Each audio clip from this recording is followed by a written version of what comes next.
इंराजि गोदान बोसोर 2026 मायथाइनि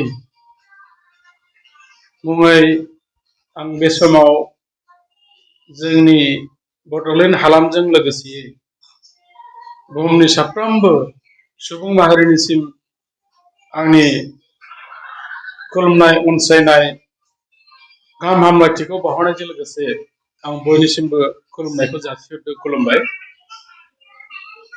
2026 गोदान बोसोरा जोंनि आगानाव बे सफैबाय।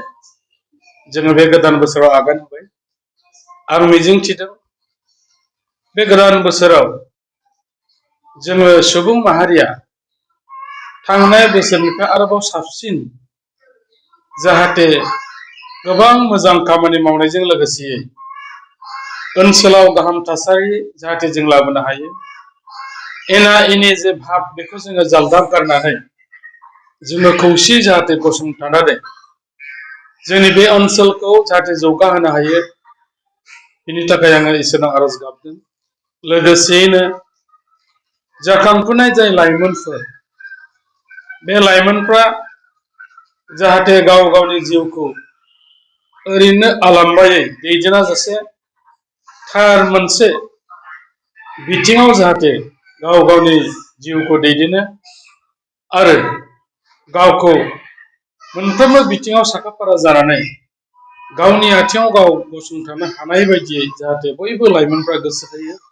लोगोसेयैनो साफ्रोमबो आबादारि बिथांमोनाबो मोजां साननाय हनायनि गेजेरजों 2026 मायथाइयाव गाहामथारै आबाद मावनो हाथों आरो जाया जे बिथिङाव खामानि मावा मानो साफ्रोमबो गाहाम देहा गाहाम साननाय हनायजों जाहाथे जोङो खामानि मावनो हाथों।